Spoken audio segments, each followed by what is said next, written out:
Hello guys, कैसे हो आप सब। I hope you all are doing great. So let's start the video. Story की स्टार्टिंग में हम एक बॉय को देखते हैं जिसके कान पर एक कट का निशान था और वो अपने कैमरा से चेरी ब्लॉसम्स की फोटोज क्लिक कर रहा था। इस बॉय का नाम हारुटो है और वो अपने आप से बातें भी कर रहा था, ये कहते हुए कि मैंने तुम्हें बहुत ही ज्यादा चोट पहुंचाई है और पता नहीं उस पल तुमने क्या फील किया होगा, सैडनेस और मे बी हेट, और अभी भी मुझे इस बात का रिग्रेट होता है और मैं आज भी हर जगह अपने प्यार को ढूंढ रहा हूँ, वही जिससे मैं स्प्रिंग में मिला था।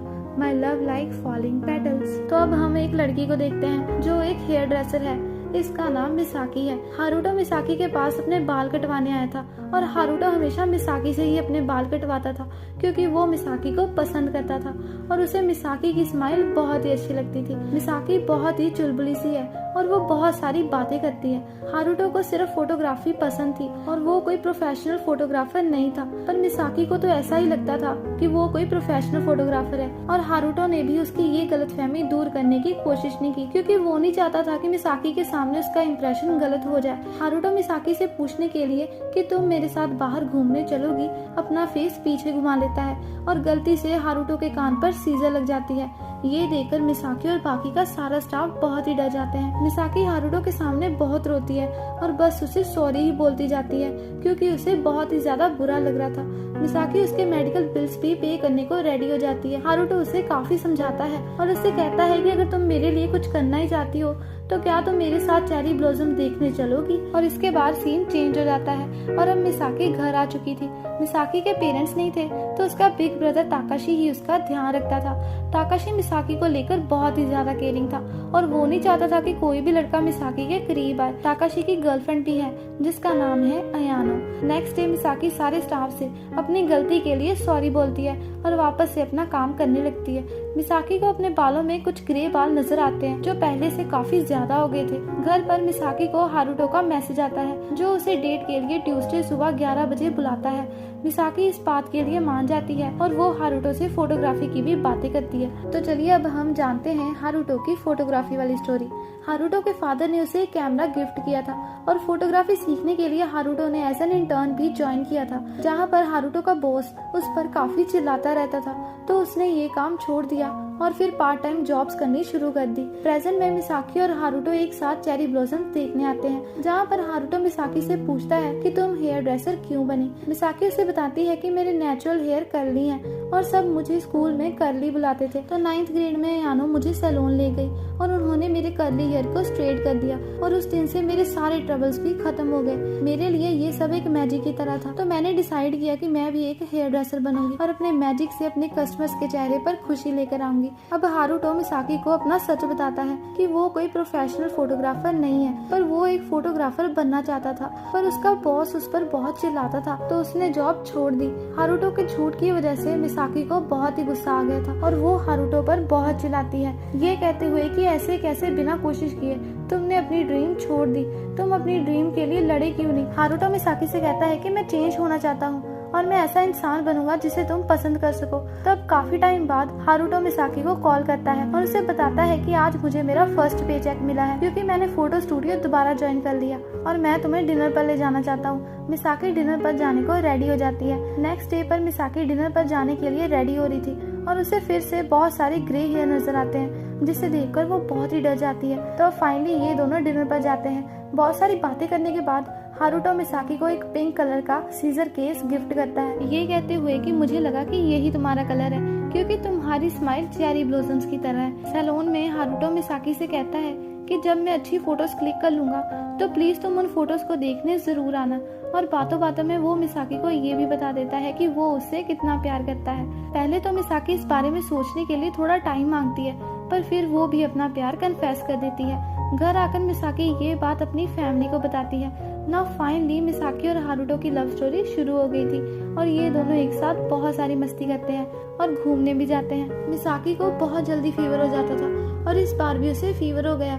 तो हारुतो उसे कहता है कि मैं तुम्हारे घर तुम्हें मिलने आ रहा हूँ। हारुतो उसके घर पहुँच जाता है और यानो उसे देखकर बहुत ही खुश होती है। मिसाकी का ब्रदर ताकाशी हारुतो को मिसाकी के रूम में जाने नहीं देता, तो वो रूम के बाहर से ही मिसाकी से बातें करता है और फिर ताकाशी हारुतो को वहाँ से ले जाता है। रात को मिसाकी का फीवर बहुत ही ज्यादा बढ़ जाता है और उसकी बॉडी में बहुत ही पेन हो रही थी, तो वो बहुत चिल्लाती है। सो ताकाशी उसे डॉक्टर के पास ले जाता है, जो मिसाकी के कुछ टेस्ट करते हैं और रिपोर्ट्स आने के बाद डॉक्टर मिसाकी को बताते हैं कि तुम्हें फास्ट फॉरवर्ड सिंड्रोम है, जिसका मतलब है कि कुछ ही महीनों में मिसाकी एक ओल्ड वुमेन बन जाएगी। मिसाकी अपनी जॉब से क्विट कर देती है और घर आकर बहुत ही रोती है और मिसाकी आखिरी बार हारुतो से मिलने उसके अपार्टमेंट जाती है, जहाँ पर मिसाकी हारुतो के कैमरा से बहुत सारी पिक्स क्लिक करती है। हारुतो मिसाकी की फोटो क्लिक करना चाहता था, पर मिसाकी उसे ऐसा करने ही नहीं देती। इस दिन के बाद मिसाकी हारुतो से कभी नहीं मिली। हारुतो उसे हमेशा मैसेज करता रहता था क्योंकि उसे मिसाकी की फिक्र हो रही थी, पर मिसाकी तो जैसे उसकी जिंदगी से गायब ही हो गई। हारुतो मिसाकी के घर जाता है,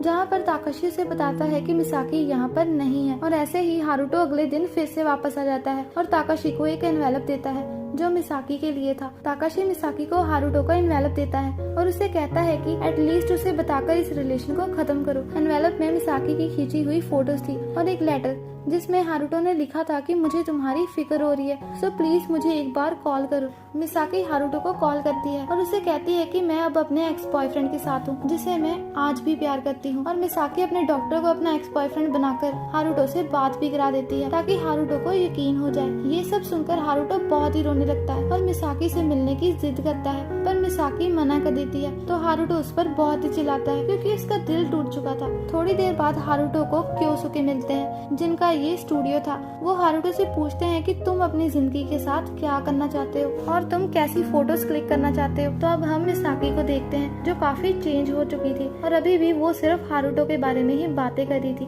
ताकाशी हर रोज मिसाकी को अपनी पीठ पर बिठाकर इलेक्ट्रोमैग्नेटिक थेरेपी के लिए ले जाता था और इन डॉक्टर्स की फीस बहुत ही ज्यादा थी। कार में यानो ताकाशी से कहती है कि मुझे नहीं लगता कि इससे मिसाकी को कोई फर्क पड़ रहा है, क्योंकि वो दिन ब दिन कमजोर होती जा रही है और ये सब टाइम और मनी की वेस्टेज है। ताकाशी अपनी गर्लफ्रेंड यानो से कहता है कि तुम्हारे लिए ये सब कहना बहुत ही आसान है, क्योंकि तुम फैमिली नहीं हो ना, सो अपने काम से काम रखो। ऐसे ही ताकाशी फिर से मिसाकी को लेकर थेरेपी के लिए आता है। बाहर का एक आदमी उन्हें बताता है कि ये डॉक्टर्स फ्रॉड थे और पुलिस ने इन्हें अरेस्ट कर लिया। ताकाशी मिसाकी को हौसला देता हुआ कहता है कि कोई बात नहीं, मैं तुम्हें ठीक करने का कोई और तरीका ढूंढ लूंगा। तो मिसाकी कहती है कि इसकी कोई जरूरत नहीं है और प्लीज अब मुझ पर और पैसे वेस्ट मत करो। ये सुनकर ताकाशी रोने लगता है क्योंकि वो अपनी बहन के लिए कुछ भी नहीं कर पा रहा था। तो मिसाकी उसे समझाती है। मिसाकी की हालत बहुत ही ज्यादा खराब हो जाती है, तो उसे हॉस्पिटल में एडमिट करवा दिया गया था। ताकाशी के पास भी अब ज्यादा पैसे नहीं बचे थे, तो यानो उसे अपने पैसे देती है, ये कहते हुए कि मैं भी फैमिली हूँ और मिसाकी मेरी भी बहन है। हॉस्पिटल से डिस्चार्ज होने के बाद मिसाकी यानो से रिक्वेस्ट करती है कि मैं एक बार हारुतो को देखना चाहती हूँ। तो यानो मिसाकी को हारुतो के स्टूडियो ले जाती है, जहाँ पर मिसाकी हारुतो को देखकर बहुत ही रोती है। घर पर मिसाकी यानो से कहती है कि तुम अब यहाँ पर मत आया करो, क्योंकि तुम्हें देखकर मुझे जेलसी होती है और मैं तुमसे नफरत नहीं करना चाहती। यानो उससे कहती है कि तुम मुझसे जितनी चाहो उतनी नफरत कर सकती हो। मिसाकी उससे कहती है कि प्लीज मेरे जाने के बाद मेरे भाई का ध्यान रखना। और ये बात सुनकर यानो इमोशनल हो जाती है और वो मिसाकी को गले लगा लेती है। नेक्स्ट डे डॉक्टर ताकाशी को बताते हैं कि मिसाकी की हालत बहुत ही ज्यादा खराब हो चुकी है और शायद वो स्प्रिंग भी ना देख पाए। तो ताकाशी सेंटा क्लॉज बनकर मिसाकी के लिए एक हैट लाता है जो चेरी ब्लॉसम्स की तरह थी। ताकाशी मिसाकी के पास एक रेड सॉक रखता है जिसमें मिसाकी को विश लिखकर डालनी थी। Next day Takashi sock check करता है जिसमें मिसाकी ने अपनी विश लिखी थी कि उसकी जिंदगी खत्म हो जाए। ताकाशी को डस्टबिन में एक और पेपर मिलता है जिसमें मिसाकी ने अपनी पहली और रियल विश लिखी थी।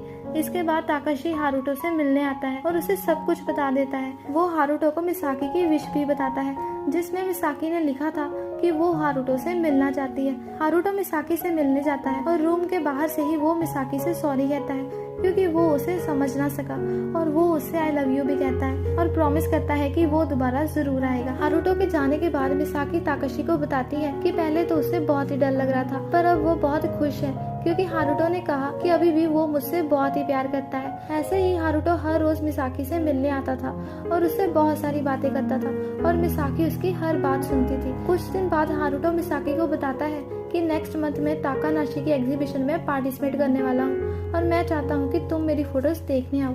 तो अब एग्जीबिशन का दिन आ जाता है। पर मिसाकी नहीं जाना चाहती थी। तो ताकाशी उसे समझाता है कि प्लीज गिव अप मत करो, at least on the important things. So finally अपने भाई की बात मानकर मिसाकी एग्जीबिशन देखने पहुंच जाती है। हारुतो ने एग्जीबिशन में उन सभी जगहों की फोटोज लगाई थी जिससे उसकी और मिसाकी की यादें जुड़ी हुई थी। इन फोटोज को देखकर मिसाकी उन सभी पलों में वापस पहुंच जाती है जो उन्होंने एक साथ बिताए थे। दूसरी तरफ हारुतो मिसाकी के घर पहुंच जाता है जहाँ पर ताकाशी उसे बताता है कि मिसाकी तो तुम्हारी एग्जीबिशन देखने गई है। हारुतो वापस उसे ढूंढने जाता है। मिसाकी भी एग्जीबिशन से निकल जाती है हारुतो को ढूंढने के लिए, पर वीकनेस की वजह से वो गिर जाती है। तभी वहाँ हारुतो आकर उसकी हेल्प करता है, पर वो मिसाकी को पहचान नहीं पाता। मिसाकी को थोड़ा बुरा लगता है, पर फिर वो स्माइल करती हुई उसे थैंक यू बोलती है। मिसाकी ने स्माइल इसलिए की थी ताकि हारुतो उसकी स्माइल को पहचान ले, क्योंकि हारुतो को मिसाकी की फुल ब्लॉसम वाली स्माइल बहुत ही पसंद थी।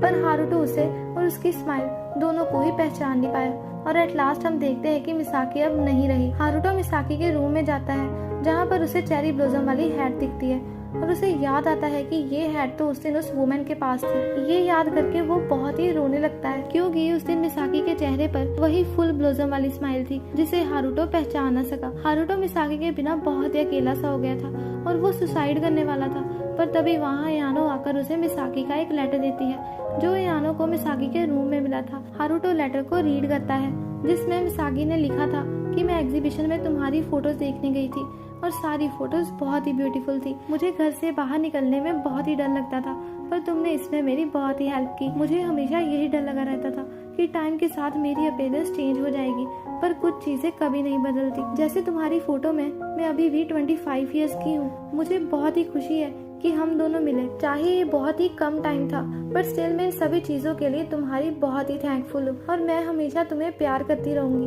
और जब हम दोबारा मिलेंगे तो मैं तुम्हारी और भी फोटोज देखना चाहूंगी, तो फोटोज क्लिक करना कभी मत छोड़ना। मिसाकी के लिए हारुतो दोबारा अपने काम पर वापस लौट जाता है। क्योसुके हारुतो को कैमरा के सामने खड़े होने को बोलते हैं ताकि वो उसे कुछ और बातें सिखा सके और वो हारुतो की फोटोज की तारीफ भी करते हैं, ये कहते हुए कि मैंने पहली बार ऐसी फोटोज देखी हैं जो किसी स्पेशल पर्सन के लिए क्लिक की गई हूँ। ये बात सुनकर हारुतो के चेहरे पर स्माइल आ जाती है और क्योसुके उसकी फोटो क्लिक कर लेते हैं। तो अब हम स्टोरी के स्टार्टिंग पार्ट में वापस आ जाते हैं जहाँ पर हारुतो कहता है कि जब भी मैं स्प्रिंग को देखता हूँ तो मुझे तुम याद आती हो, just as my love like the falling petals. So this is the end of the story.